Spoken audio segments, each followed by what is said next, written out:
क्या क्या काम करवाने चाहिए। कंप्रेसर भी डाउन हो जाता है, कैंसर से सफ़ेद धुआं आता हुआ देख रहे हैं, ऑयल का लेवल बार बार कम हो रहा है। आप अगर किसी मैकेनिक के पास जाएंगे।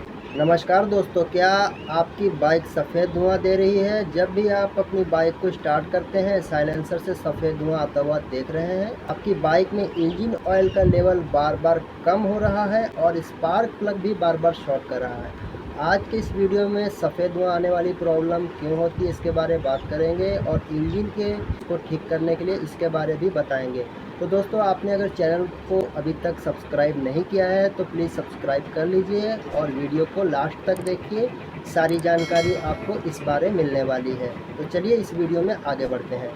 सफ़ेद धुआं आने का कारण ये है कि जब सिलेंडर के अंदर लगे पिस्टन के रिंग घिस जाते हैं और सिलेंडर के अंदर मूव करते करते सिलेंडर की भीतरी दीवार को भी डैमेज कर देते हैं, जिससे पिस्टन रिंग का गैप बढ़ जाता है और सिलेंडर के अंदर इंजन ऑयल को पिस्टन के रिंग ऊपर यानी जहां हेड में स्पार्क प्लग लगा होता है उसके नीचे जो एयर और पेट्रोल के मिक्सचर को स्पार्क प्लग की चिंगारी द्वारा जलाया जाता है, वहाँ पर इंजन का ऑयल जो होता है पहुँच जाता है। क्योंकि पिस्टन के रिंग में गैप आने के कारण इंजन का ऑयल जो होता है ये ऊपर आ जाता है। रिंग इसे रोक कर रखते हैं, अगर रिंग ख़राब होने से इंजन ऑयल जो है ऊपर पहुंच जाता है। वहाँ पेट्रोल के साथ इंजन ऑयल भी जलता है, जिससे आपको साइलेंसर से सफ़ेद धुआं आता हुआ दिखाई पड़ने लगता है। तो दोस्तों, इस प्रॉब्लम के चलते कंप्रेसर भी डाउन हो जाता है, क्योंकि पिस्टन के रिंग में गैप आ जाने के कारण कंप्रेसर नहीं बन पाता, जिससे कि बाइक की पिकअप में भी कमी आ जाती है। इस सफ़ेद धुएं वाली प्रॉब्लम को लेकर आप अगर किसी मैकेनिक के पास जाएंगे तो वो पूरा इंजन खोलकर बनाने के लिए भी बोल सकते हैं, पर आपको अगर सही जानकारी होगी और पता होगा कि इस प्रॉब्लम के लिए क्या सॉल्यूशन हो सकती है तो आपके पैसों की बचत होगी। तो इस काम के लिए इंजन में लगे सिलेंडर और पिस्टन में लगे रिंग की प्रॉब्लम होती है, इसके लिए हाफ इंजन खुलवाने की ज़रूरत होती है।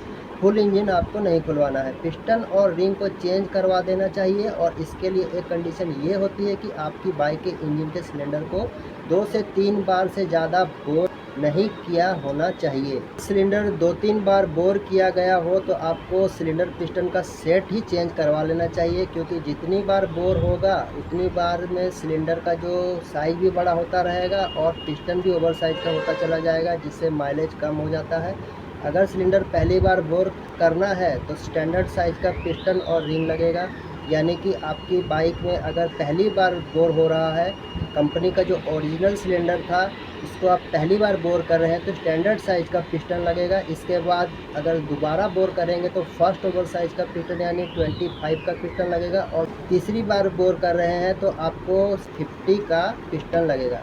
अब हाफ इंजन खोलना यानी सिलेंडर के साथ साथ हेड को भी खोलना पड़ेगा और हेड के भाल्व भी आपको चेक करवाने पड़ेंगे। आपको लेथ मैकेनिक से इसको चेक करवाना पड़ेगा कि कहीं भाल्व लीक तो नहीं है। अगर भाल्व लीक होंगे तो आपको भाल्व का सेट भी चेंज करवाना पड़ेगा। इसके साथ साथ आपको भाल्व की ऑयल सील, सिलेंडर के गैसकेट के सेट और इसमें लगने वाली ओरिंग को भी चेंज करवाना पड़ेगा। इसके साथ साथ आपको इंजन का ऑयल भी नया डलवा लेना चाहिए, क्योंकि पहले अगर धुआं मारती हुई बाइक रहेगी तो आपका इंजन का ऑयल ऐसे भी कम होता रहता है। इसलिए आपको इंजन ऑयल भी ये काम करवाने के बाद चेंज करवा लेना चाहिए, जिससे कि आपकी गाड़ी पूरी तरह से ठीक हो जाए। तो दोस्तों, ये जानकारी अगर आपको अच्छी लगी हो तो ज़रूर हमें कमेंट करके कुछ इसके बारे विचार अपने व्यक्त करें और बताएं कि आपको ये वीडियो कैसा लगा और हमारे चैनल को सब्सक्राइब भी कर लीजिए। तो मिलता हूं दोस्तों आपको अगले वीडियो में। आपने इस वीडियो को लास्ट तक देखा, आपका बहुत बहुत धन्यवाद।